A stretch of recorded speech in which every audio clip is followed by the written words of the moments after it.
आपको पता है आने वाली सुदी त्रयोदशी 10 तारीख को क्या है?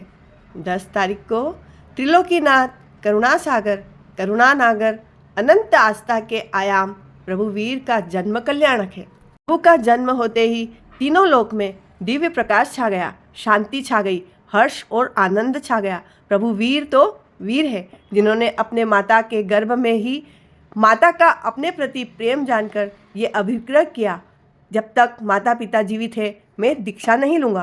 30 वर्ष के बाद जब दीक्षा ली, दीक्षा के दिन से ही उनके साथ उपसर्ग शुरू हो गए। दीक्षा के बाद प्रभु ने 12.5 वर्ष तक घोर उपसर्ग सहन किए।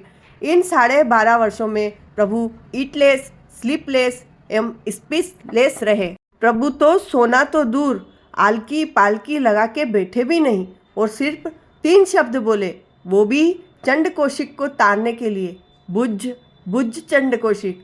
और सिर्फ 349 दिन आहार लिया। प्रभु ने कभी भी एक दिन में 2 बार और 2 दिन लगातार आहार नहीं लिया। 13 बोलों का ऐसा अभिग्रह धारण किया जो लगभग असंभव ही था, लेकिन वो सती चंदना के द्वारा पूर्ण हुआ। उन्होंने कई उपसर्गों को समता से सहन किया। शूलपाणी यक्ष का हो या कठपुतना का, ग्वाले के हंटर हो या ग्वाले का कान में खिले ठोकना। संगम के 6 माह तक उपसर्ग, जिसमें उसने एक ही रात में 20 उपसर्ग परमात्मा पर किए। धूल वृष्टि की, वज्रमुखी चींटियों और डांसों से शरीर चूटा।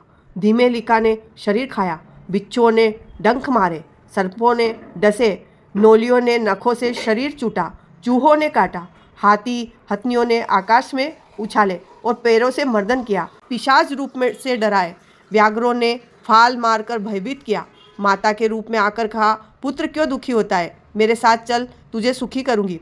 कानों पर पक्षियों के तीखे चुभते हुए पिंजरे बांधे। जंगली चांडाल ने आकर दुष्ट वचनों से तिरस्कार किया। दोनों पैरों पर अग्नि जलाकर हंडी में खीर पकाई। अत्यंत कठोर पवन चलाया, ऊंचे वायु से शरीर को उठा उठा कर नीचे पटका और गोल वायु से शरीर को चक्र जैसा घुमाया। इस तरह प्रभु को एक ही रात्रि में मरणांतिक उपसर्ग दिए, लेकिन प्रभु ने उनको भी समतापूर्वक सहन किए। इतना सब होने के बाद भी प्रभु विचलित न हुए। यह देखकर संगम ने काल चक्र से प्रहार कर दिया, जिससे प्रभु जमीन में धंस गए। अन्य कोई होता तो उनके शरीर के टुकड़े टुकड़े हो जाते। इतना सब करने के बाद जब संगम देव हार मानकर हताश होकर जा रहा था, तो प्रभु के आंखों में करुणा के आंसू आ गए कि तीर्थंकर की असाधना करने से इसका क्या होगा। सचमुच प्रभु वीर तो वीर थे। इतने उपसर्ग देने वाले पर भी उनकी करुणा समान थी जैसे उनकी पूजा करने वाले पर होती है। तीर्थंकर को केवल ज्ञान के बाद उपसर्ग नहीं होते, लेकिन भगवान वीर पर गोशालक द्वारा तेजोलेशा का प्रयोग हुआ, जिससे प्रभु को 6 माह तक खून के दस्त हुए। रेवती शाविका की औषधि से उनका स्वास्थ्य ठीक हुआ।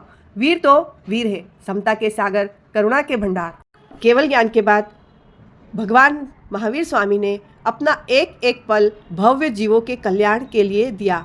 अपना अंतिम समय समीप जानकर उन्होंने पावापुरी में 16 प्रहर तक लगातार देशना दी, जिससे उत्तराध्ययन सूत्र की रचना हुई। जाते जाते भी गौतम को देव शर्मा ब्राह्मण के घर भेजकर उनका कल्याण किया। जैसे ही वीर का निर्माण हुआ, गौतम स्वामी को ज्ञात हुआ, उनका मोह क्षीण हुआ और गौतम स्वामी को केवल ज्ञान हुआ। अमावस्या की रात्रि के अंतिम प्रहर स्वाति नक्षत्र में प्रभु ने निर्माण को प्राप्त किया। 16 प्रहर तक जो सूर्य प्रकाश प्रसारित होता गया, उसको जिस तिजोरी में सदा सदा के लिए आरक्षित किया, वह है उत्तराध्ययन सूत्र।